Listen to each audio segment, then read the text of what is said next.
Hello दोस्तों, नमस्कार। स्वागत है आपका आपके यूट्यूब चैनल एग्ज़ाम 91 पे। तो दोस्तों, कैसे हैं आप लोग? चलिए भाई, उम्मीद करते हैं बढ़िया होंगे, मज़े से तैयारी में लगे हुए होंगे, क्योंकि अब वो समय आ चुका है जब पेपर लगातार होंगे। इधर आपका Allahabad high court group D होगा, फिर उधर आपका जो है जूनियर असिस्टेंट भी हो सकता है, फिर उसके बाद आपका जो है जो रेलवे के एग्ज़ाम्स हैं वो भी होने वाले हैं, तो वो भी हो जाएंगे। तो आप तैयारी में लगे रहिए। जीएस देखिए, आप जीएस कहीं की भी पढ़िए, दोनों हर जगह पे काम आएगी। चाहे आप इलाहाबाद हाई कोर्ट के लिए पढ़िए, चाहे आप यूपी पीएससी के लिए पढ़िए, चाहे आप रेलवे के लिए, हर जगह पे काम आएगी। चलो तो क्वेश्चन देखते हैं। पहला लिखा हुआ select the most appropriate synonym of the given word. ठीक है, अब यहाँ पे लिखा हुआ है स्पार्कलिंग। तो स्पार्क मतलब होता है चमकना, तो स्पार्कलिंग का मतलब होगा जिंदा दिल, चमकदार, इस तरीके से। ठीक है, तो अब हमको इसको सिनोनियम का मतलब होता है जो इसका पर्यायवाची होता है। ठीक है, तो देखो यहाँ पे लिखा हुआ है मफल्ड। मफल्ड का मतलब होता है दबा हुआ। क्या होता है? दबा हुआ।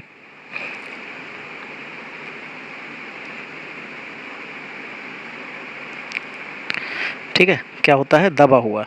ठीक, देखो ऐसा है, यहाँ पे मेन चीज़ है, जब मैं लिखूँगा तो पेन मेरा इतना अच्छा है नहीं। आज अमेज़ॉन से ऑर्डर किया था, आज उसके आने की डेट थी, लेकिन वो पेन नहीं आ पाया। अब वो 6 तारीख को दिखा रहा है, बताओ, ये हालत है। चलो फिर डिसमल जो लिखा हुआ है, इसका मतलब होता है दुखी।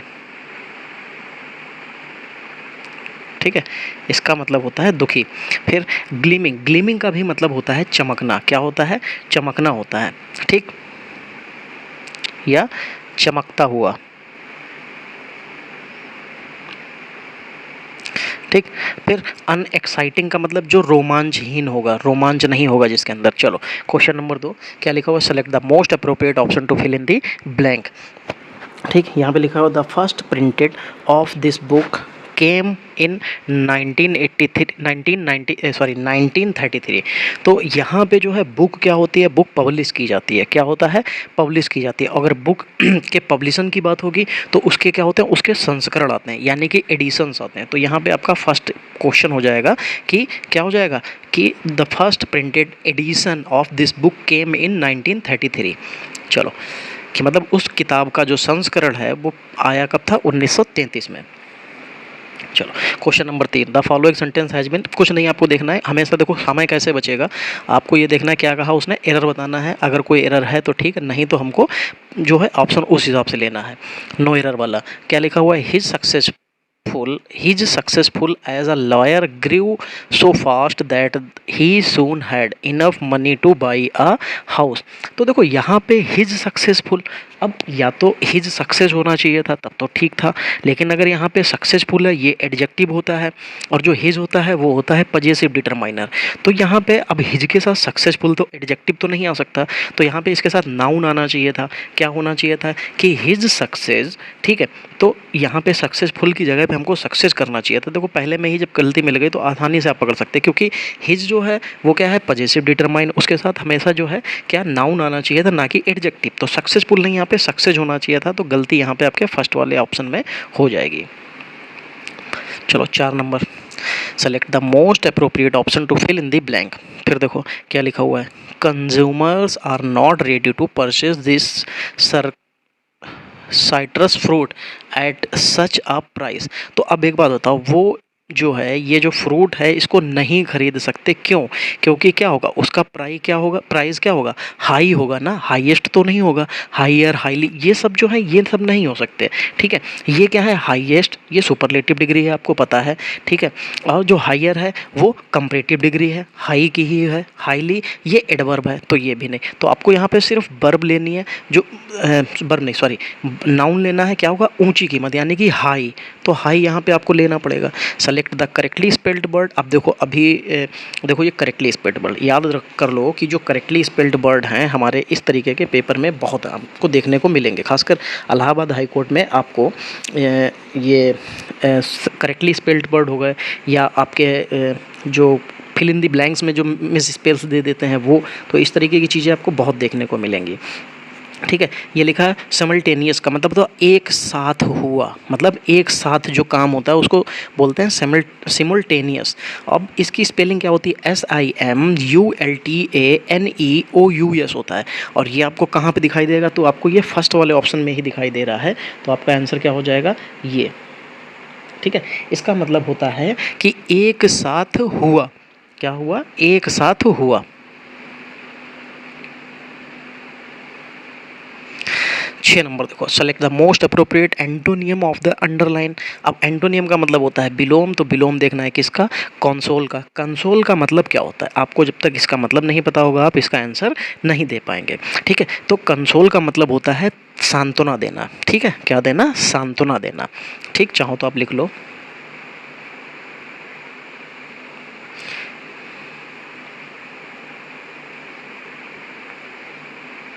सांत्वना देना।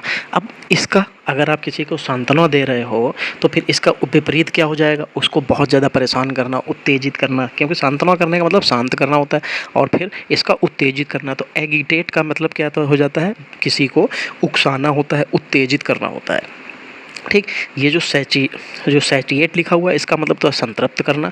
कोऑर्डिनेट का मतलब होता है समन्वित करना, मतलब एक साथ होकर काम करना, किसी के साथ सामंजस्य बैठाना, ऐसे समझ सकते हैं। फिर कैटिफाई का मतलब होता है कृतार्थ करना या संतुष्ट करना। फिर 7 नंबर देखो, select the most appropriate option to fill in the blank. क्या लिखा हुआ है, a sustained decline in Chinese consumption would be even more than the current US China trade dispute.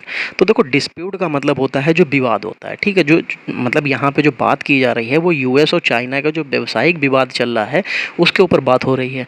अगर यहाँ पे जो बात चल रही है उसके विवाद की, तो जो खाली जगह है तो वो क्या होगा, जब विवाद चल रहा होगा तो कोई भी चीज़ क्या होगी, कोई अच्छी तो हो नहीं सकती, क्या होगी, चिंताजनक होगी। तो जो अगर चिंताजनक होगी तो उसके लिए यहाँ पे क्या शब्द भरा जा सकता है कि वरिंग, कि मतलब वो क्या था कि the sustain decline in Chinese consumption would be even more worrying than the current US China trade dispute, कि मतलब जो उनका विवाद है उससे ज़्यादा ये खतरनाक था। 8 नंबर देखो, select the option that can be used as one word substitute for the given group of words. A state of perfect balance, a state of perfect balance, जहाँ पर आपका क्या हो, संतुलन की अवस्था, साम्य अवस्था कह सकते हैं। जब जहाँ पे बिल्कुल सब कुछ सही चल रहा हो, साम्य अवस्था या संतुलन की अवस्था जब होती है उसको कहते हैं। तो संतुलन बराबर की स्थिति कब होगी, जब इक्वल होगा। तो इक्वल के लिए आपको ढूंढना है, यहाँ पे देखो ये इक्विलिब्रियम लिखा हुआ है, इसका मतलब क्या होता है, इक्विलिब्रियम का मतलब होता है सामंजस्य बैठालना। ठीक है, क्या होता है, सामंजस्य बैठालना, या कह सकते हैं कि बराबर करना। ठीक है, इस तरीके की चीज़ें जो हैं आप उसमें ले सकते हैं इसको। ठीक, क्या हो जाएगा, संतुलन की अवस्था बनाना। बाकी मिडिवल मतलब मध्यकालीन, मिडिवल हिस्ट्री जो होती है वो मध्यकालीन। इररिलेवेंट का मतलब जो असंगत हो, जो बिल्कुल भी वहाँ पे जायज़ ना हो, वो इररिलेवेंट। फिर एक्सटेम्पोर, इसका मतलब होता है बिना किसी तैयारी के। ठीक है, चलो फिर 9 number, select the option that can be used as one word substitute. अब फिर वन वर्ड पूछा गया, a person who produce beautiful handwriting, जिसकी राइटिंग बहुत अच्छी होती है, जिसका लेख बहुत अच्छा होता है, उसको क्या कहते हैं, उसको कैलीग्राफर कहते हैं। क्या कहते हैं, कैलीग्राफर। फिर देखो यहाँ पे दे रखा है टाइपोग्राफर। टाइपोग्राफर का मतलब होता है मुद्रण कलाकार, या जो टाइपिंग वाला करने वाला होता है। ठीक, अच्छी टाइपिंग करने वाला। फिलोसफर का मतलब दार्शनिक शास्त्र होता है, और जो स्टेनोग्राफर आशुलिपिक होता है, इसी की वैकेंसी भी आपको देखने को मिलेंगी इसी में। 10 number, select the correctly spelled word. फिर देखो करेक्टली स्पेल्ड वर्ड आ गया है। अब यहाँ पे जो करेक्टली स्पेल्ड वर्ड है, इसमें मेरे हिसाब से इस क्वेश्चन का आंसर आप लोग मुझे कमेंट में दे सकते हैं आसानी से, क्योंकि बहुत सरल आंसर है। कमेंट में आपको आंसर बताना है।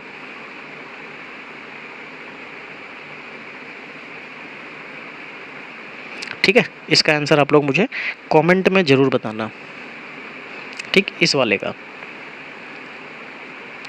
चलो इस वाले का आंसर आप लोग मुझे कमेंट में बताना। इतनी सरल स्पेलिंग है, आसानी से आप लोग इसका जवाब दे सकते हैं। चलो फिर 11 नंबर देखो क्या लिखा हुआ है, select the most appropriate option to fill in the blanks. Please don't anyone that I came to your birthday party. मतलब वो कहना चाह रहा है कि किसी को ये मत बताना कि मैं तुम्हारे बर्थडे पार्टी पर आऊँगा, वो यही तो कहना चाह रहा है। तो प्लीज़ डोंट, ये क्या है, ये जो प्लीज़ डोंट लिखा हुआ है, इसके डोंट लिखा हुआ है, डजंट लिखा हुआ है, इनके बाद हमेशा क्या होता है, वर्ब की फर्स्ट फॉर्म ही आती है। तो please don't tell anyone that I came to your birthday party. अब यहाँ पे देखो सेकंड फॉर्म आ गई, क्योंकि ये पास्ट में बताया जा रहा है तो इसलिए यहाँ पे सेकंड फॉर्म बिल्कुल सही हो जाएगा, कोई गलती नहीं होगी जब आप टेल ले लेंगे। चलो फिर देखो, क्वेश्चन पूरा पढ़ने की ज़रूरत बिल्कुल भी नहीं है। यहाँ पे क्या लिखा हुआ है, एरर। तो नो एरर, यानी कि हमको एरर ढूंढना है। चलो भाई एरर ढूंढते हैं। क्या लिखा हुआ है, other South African cities only had one venue for staging exhibition और international event at highly standard. अच्छा, other South African cities only had one venue for staging exhibitions और international events at highly standards. अच्छा, देखो यहाँ पे सबसे पहली बात तो देखो ये तो बिल्कुल सही लिखा हुआ, South African cities only had one venue for staging exhibitions. अब यहाँ पे जो है ये गलत लिखा हुआ है। क्या लिखा हुआ है? गलत ये लिखा हुआ है। इसमें जो नहीं, एग्जीबिशंस तो एग्जीबिशन नहीं, एग्जीबिशंस तो बिल्कुल सही लिखा हुआ है। एग्जीबिशंस और इंटरनेशनल्स इवेंट्स, अच्छा इंटरनेशनल्स नहीं होना चाहिए, हाँ ठीक है, इंटरनेशनल और इवेंट्स तो ये तो सही था, इंटरनेशनल्स नहीं होना चाहिए था इसमें। क्योंकि क्या है कि जब भी हमारे पास जो एडजेक्टिव होती हैं इनकी कभी प्लूरल नहीं बनाई जा सकती है, तो इसीलिए जो सेंटेंस हमारा है इसमें इंटरनेशनल जो है ये एडजेक्टिव है, एडजेक्टिव की प्लूरल नहीं बनती है, इसलिए इसको इंटरनेशनल करना पड़ेगा। तो गलती किस में हो जाएगी? ये इंटरनेशनल्स इवेंट्स में, तो इंटरनेशनल इवेंट्स हो जाएगा, वो सही हो जाएगा। अब देखो 13 नंबर में क्या है, फिर से एंटोनियम बताना। एंटोनियम का मतलब होता है विलोम बताना। अब देखो शेड्यूल लिखा हुआ है, एक्सक्लूड लिखा हुआ है, सॉरी शेड्यूल नहीं एक्सक्लूड लिखा हुआ है, इसका मतलब होता है समाज से दूर रहना, समाज से दूर रहना, ठीक है, क्या? समाज से दूर रहना। अब इसका अगर विपरीत होगा तो इसका मतलब जो समाज से दूर रहता है उसका विपरीत समाज से नज़दीक रहने वाला, और वो कौन होता है? वो सोशलाइज होता है। सोशलाइज का मतलब जो समाज से जुड़ा हुआ होता है, ठीक है, मिलन जुलन वाला होता है, वो इस तरीके का।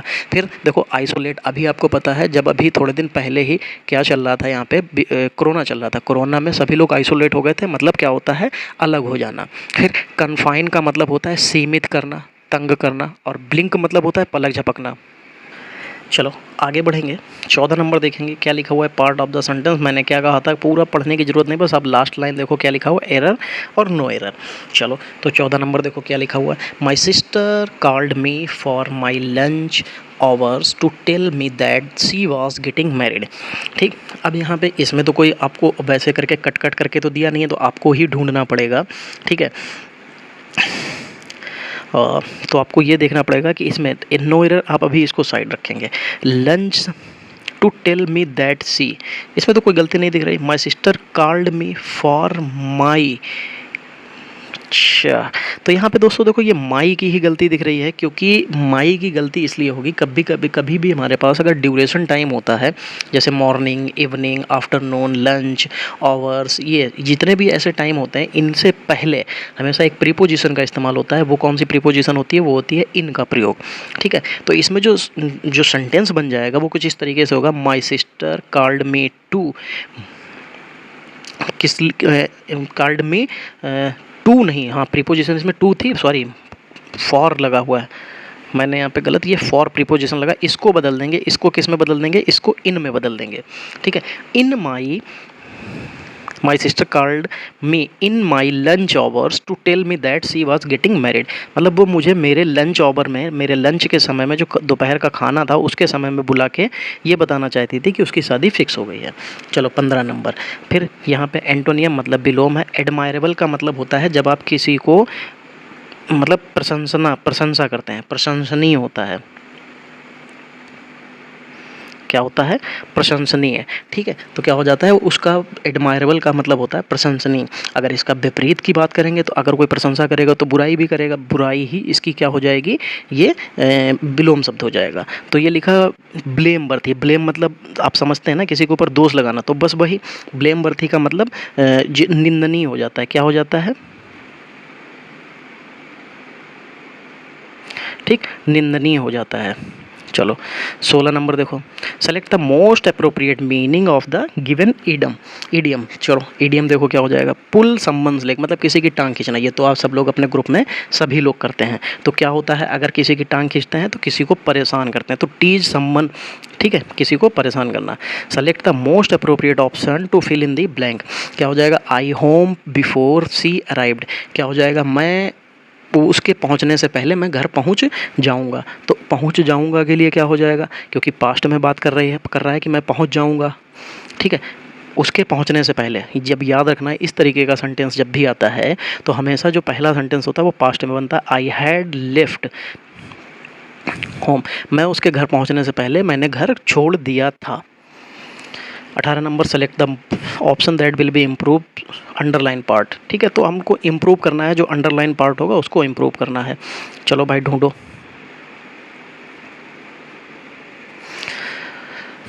18 नंबर, चलो भाई देखो क्या लिखा हुआ, the enemies have cross the border treading the soil on which they are to be conquered. ठीक है, तो हैव क्रॉस जो लिखा हुआ है यहाँ पे, ठीक, तो इसमें आपको भी पता है जब कभी भी हैज़ या हैव आता है, क्या आता है, हैज़ या हैव आता है, इसके साथ वर्ब की हमेशा क्या होती है, थर्ड फॉर्म लगती है। तो यहाँ पे क्रॉस की जगह पे क्या हो जाएगा, हैव क्रॉस्ड हो जाएगा, क्योंकि इनमी एक नहीं है, इनमीज लगा हुआ है, तो हैव क्रॉस्ड। ठीक, समझ गए। चलो फिर देखो, सेलेक्ट द मोस्ट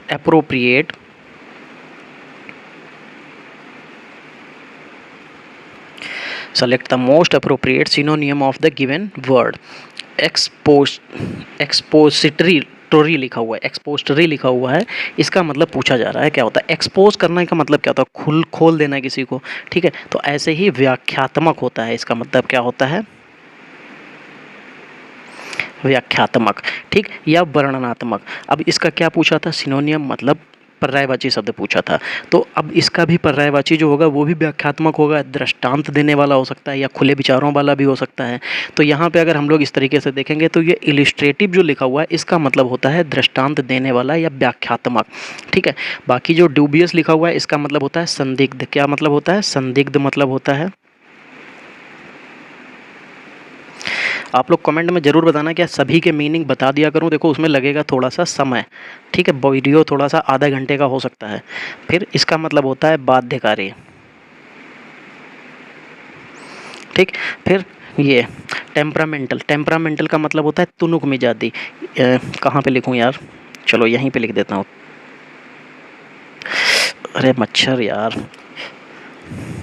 क्या हो जाएगा, तुनक मिजाजी होता है।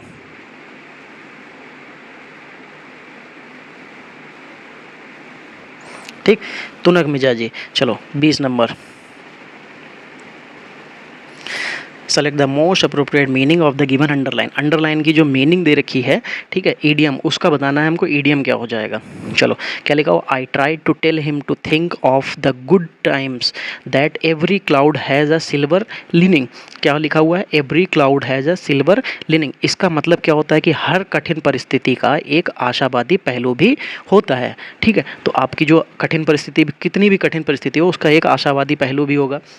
मतलब उसके लिए भाई जब सूरज डूबेगा तो उजाला तो हो, बाद में सूरज उगेगा भी, ये कहा जाता है। तो बस इसकी भी हमको यही बताना था। तो इसके लिए every difficult situation has a hopeful aspect to it. ठीक, ये बिल्कुल सही हो जाएगा। चलो अब हमारे यहाँ से पैराग्राफ स्टार्ट हो रहे हैं, इसमें हमको फिल इन दी ब्लैंक्स हैं वो कंप्लीट करनी है।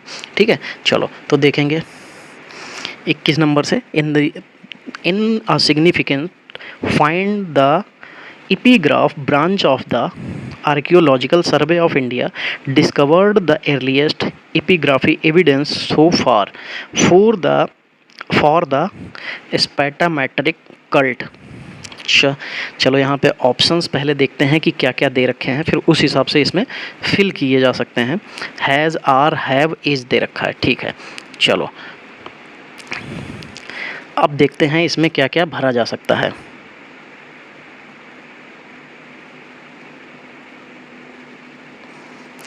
in a significance find the epigraphy branch of the archaeology survey of India।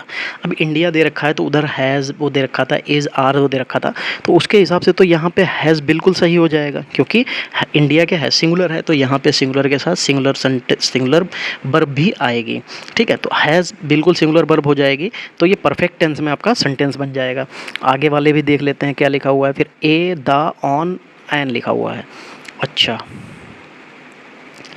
चलो 22 नंबर देखो, फिर उसके आगे क्या लिखा हुआ है, it is also earliest Sanskrit inscription to have. अच्छा, इट इज़ आल्सो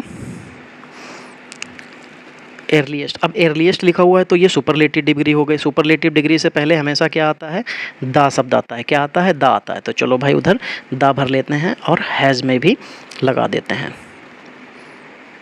और इसमें दी हो जाएगा। फिर आगे क्या था, in upon at one at on have been discovered. अब अच्छा यहाँ पे आपने एक चीज़ ये भी देखी कि वहाँ पे तो आपने क्या लगा लिया था, दी लगा लिया था। अब उसके बाद में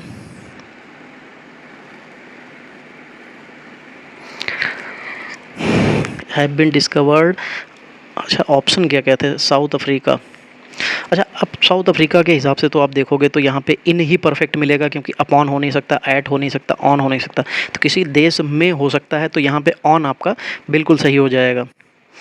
of date Saptamatrikas are the group of the 7 females deities worshipped in Hinduism as personifying the energy of their respective comfort. The inscription in the is in Sanskrit and in Brahmi characters and was by Satavahana and was. अच्छा वो किसके द्वारा जारी किए गए थे, तो issued हो जाएगा। यहाँ पे देखें इशूड दे भी रखा है कि हम लोग पढ़ ही रहे हैं। हाँ इशू दे रखा है, क्या दे रखा है यहाँ पे, इशू दे रखा है, ये इशूड बिल्कुल सही हो जाएगा। एक लास्ट और बचता है, उसको भी देखते हैं और कंप्लीट करते हैं। By Satvahana King Vijay in 207 AD, the inscription came to light when some local villagers informed the authorities of the presence of the pillar with some energy engravings when they were restoring the local Bhimeshwar temple. अच्छा वो लोग करने क्या गए थे भाई, चीज़ तो ये थी, तो क्या था, व्हेन दे वाज रिस्टोरिंग। अब जब रिस्टोर कर रहे हैं तो उसके हिसाब से वो रिस्टोर करेंगे, तभी जब प्रेइंग तो कर नहीं सकते, हटाएंगे तो रिस्टोर कैसे हो जाएगा। वो उसको बना रहे थे, मतलब रिपेयर कर रहे थे, तो इसलिए उसको रिस्टोर कर रहे थे। ठीक है दोस्तों, चलो तो ये वाली जो PDF है, देखिए मैं आपके सामने इसको सेव कर ले रहा हूँ। यही PDF आपको हमारे टेलीग्राम चैनल से उपलब्ध हो जाएगी, जैसे कि बाकी सारी PDF हम लोग आपको टेलीग्राम पर उपलब्ध करा देते हैं। ये भी PDF आपको हमारे टेलीग्राम चैनल पर उपलब्ध हो जाएगी। तो जो भी इसको देखना चाहते हैं या हमारे साथ जुड़ना चाहते हैं, वो सभी लोग जो है टेलीग्राम चैनल को ज़रूर ज्वाइन कर लीजिएगा। चलिए दोस्तों, फिर आज की जो क्लास है वो हमारी यहीं तक रहेगी। मिलेंगे हम लोग अगली क्लास में, तब तक के लिए जय हिंद दोस्तों।